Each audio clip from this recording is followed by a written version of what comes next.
Hello, everybody. Been a little bit. Um, Going to do the letter S next, and I thought it was not a whole lot of heavy metal record labels in the Northwest back in the 80s and especially 90s. There was a couple grunge ones, but so since Subcore was it was letter S and is one of the labels, along with Everrat that our friend Dave Portnow did back in the day. I thought I would do a little label focus, and then also I am posting the audio from the interview I did with Dave for um, Rusted Metal, the Rusted Metal book. Um, so Dave Portnow was a bit of a prodigy in the music scene as he got started pretty young. Um, he told me that he started when he was about 13. He started doing a metal and punk magazine called Subway, which is this. There's a couple, and these are from '85. I think he started in '83, maybe '84, something like that. He said, and so he started as basically just as he was becoming a teenager. His brother was a couple years older. Played in a band called Dance Dance. It's kind of a David Bowie new wave type thing. He said, and um, he talked his brother into doing kind of a punk metal crossover thing. Instead, telling him he was sure he could sell it, and with Mark, so his brother did a tape where he recorded all the instruments and sang, which was called "Save the World," and they called the band Humanizers. I don't.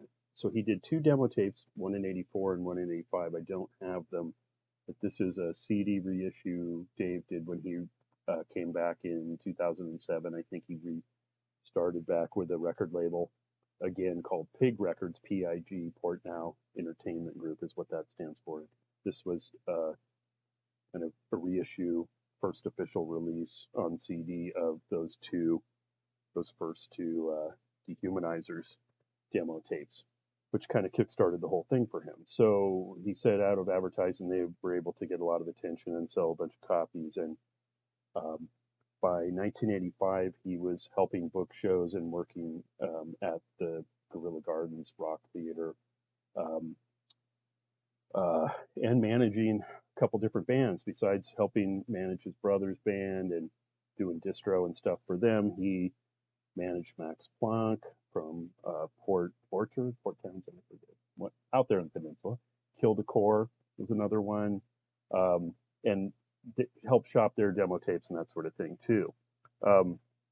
Wasn't There's a original flyer thanks to my friend James Tolan who had this one got from, which is quite a cool show with Malfunction, Andrew Wood's band before Mother Love Bone, NME, which is an early kind of black metal, death metal band, Strychnine, Kill the Core, Humanizers, Max Planck. So it's a pretty cool lineup there. Um, and then working together with um, Dan Christofferson and Sylvie LaCroix of DC LaCroix, they put out this first Metal Meltdown compilation in 1985, which is on the label Decibel Shock. So it was not until a year later that and this one has Slaughterhouse 5 and Kill the Core, DC LaCroix, Sachet, Strychnine, Max Planck, Hellraiser, so a bunch of different bands, a couple female fronted metal bands, pretty cool. So then he was also distributing a lot of other band stuff, so like a lot of the Portland punk stuff like Poison Idea and some of that kind of stuff. Final Warning he was distributing. And in '86 he started both Subcore Records and Everrat Records. So Subcore was supposed to be kind of the punk label, and Everrat was supposed to be the metal label. Basically, there was a little bit of blending of the lines there, but a couple early releases are first Dehumanizers full length. He also did. This is kind of the most famous thing from Dehumanizers was Kill Du Guzzo. This is a later reissue colored vinyl from 1992, but originally was released in '86. It's a 5-song EP. There's State of Confusion, Idaho guys, Radio Chaos, Olympia copy. It's kind of cool. Guys from Idaho. A couple of the guys went on to form Tree People after this. Let's see. And so he, as I said, he also started Everrat. Did another Metal Meltdown compilation with Coven and Kill the Core again, Show and Tell, Rough Justice, Dehumanizers, bunch of different local, all Washington bands on his compilations too. Did the first Coven record in 1987, Blessed Blacks, very much kind of considered their best, classic record. This is an actual sealed copy I got from the band. Thank you, Dee. Once again, I've had the record. Never actually had the 87 Everrat original pressing that was pressed up in Canada. I've had a couple of the reissues that came out a year or so later on Medusa. As he started working with Engima for distribution, Green World before that. For Subcore, he had Important, which was the parent distributor, owner of the Combat label. One of the famous Subcore ones was the Q's first full-length Return to Martha Splatterhead. This was a Combat reissue cover. It's a different cover for the original Subcore one. This is a Unrest CD reissue from recent years. Kind of cool. And so, yeah, so some cool stuff. Eventually, in 1988, Subcore folded into Everrat after doing about 7 releases. They did Apple Maggot Quarantine Area. I think he did an EP on that, I believe. Slam. So a couple European ones, which was something that Portnow continued to do even to modern times, working with bands over on the others, in different parts of the world. And High Circle from Italy was one he put out. Slam Record distributed some of the Slam records, who also had some other bands on their label.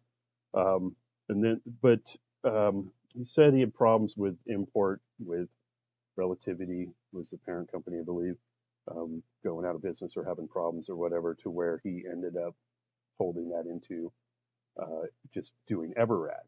So he did a couple more of these compilations. This is the third one. By then he had full-on distribution with Engima and Medusa. The fourth one I don't have. That came out in 1990. It's a cassette only. Again, a bunch of Washington bands on that one. That one's kind of hard to find, so it might not have had a large pressing. Lethal Dose, self-titled debut. Recently got a reissue from Matt at Die Bomb Records with the bonus demos, which is pretty cool. But this is the original record, a little promo photo. Kind of in the metal church sort of realm, thrash metal band. Mace's second record he did. This is a good one. Kind of a little bit of variety, definitely. Everything from thrash metal to hardcore punk metal crossover stuff like AMQA, Apple Mega Quarantine Area. Show and Tells, kind of like a hair glam metal band, LA sort of type of stuff. He played Riviera a lot back in the day and so on. Olympia thrash band Death Squad. I don't have the original cassette. I think it was just a cassette that he did. This is a vinyl reissue, 2017. It's pretty cool. Yeah, so there's the third Coven record. So early 90s, 92 or so, he started working with Red Light for distro after Engima folded. Did G.G. Allen, Mentors. Let's see, did third Coven record, Boneless Christian, did El Duce's solo album from the Mentors with the Coven guys backing him. LSD Rex was sort of a project with Portnow and some other people. I think Victor Hayden from Alchemy, and there's a Mascara Snake is part of this one, if I remember right. So yeah, so he did some stuff with dumped. Did another Death Squad record, some post-mortem reissues, and I think a new record.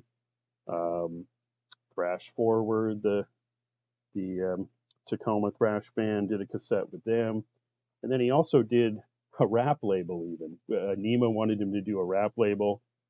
Glenn Boyd, that wrote for the Rocket, kind of helped him head that one up. He did like 3 records from Chili Uptown, which I think one just got a reissue. I want to say a year or 2 ago, or something.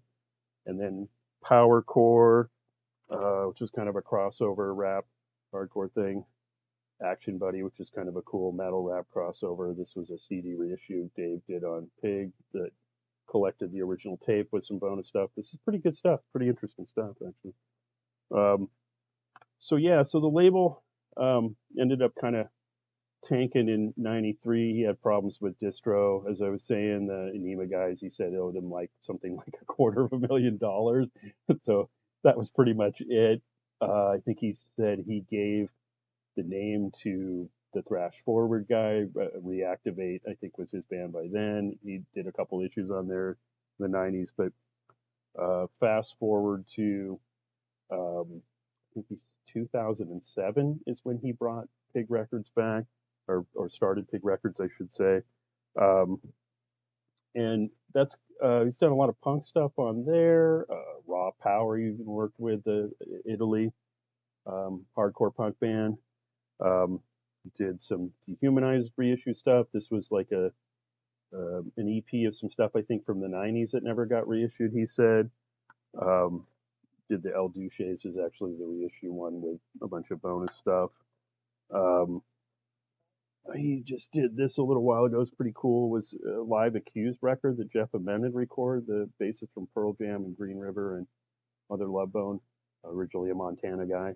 So this is a live show from '83 with the original singer before Blaine Cook, John Dolan.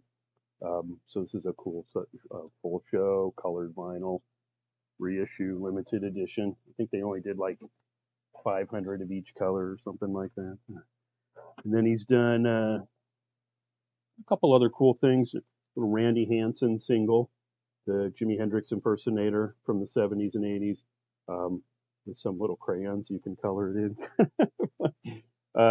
There's a couple limited edition lathe cuts of only 60 copies. So it's a Mud Bucket and Loaded. So Mud Bucket was kind of a grunge band, early '90s. A friend of ours, Eric Layden, Eric Starr, was in this band.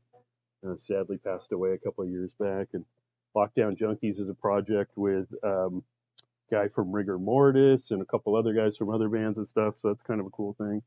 He's done a lot of stuff with Potbelly, some stuff with DOA, a lot of different bands he's working with now and cranking a lot of stuff out, some compilations and different stuff. And he even did with the original Mistrust singer, Howard David Gray, who was in Steel Sea and The Heat, that we had a track from on our first compilation. He was in Mistrust for a short bit at the start, few months. They recorded 4 demos. We didn't use that because we had a full record, that reissue of the straight record we did for the Mistrust record with Jeff LaRue singing, as well as 3 bonus tracks that we had on there from Music Bank. But Dave ended up putting out a CD of the stuff that H.D. Gray sang on, which is kind of cool to hear. And one of them, I think one of the songs is original version of one that ended up on the record. So yeah, so that's it for this. I just wanted to do a nice shout out and focus on somebody who is pretty pioneering doing a label, and especially that young. He's my age, and when I was high school age, 15, 16-year-old, when this guy was starting record labels and doing booking shows, and he booked all kinds of bands, DRI and COC and all of these, Poison Idea, all these bands he booked at, Guerrilla Gardens and Industrial Noise and all Serbian Hall and all these different places. And so my hat's off to him, and check out the interview.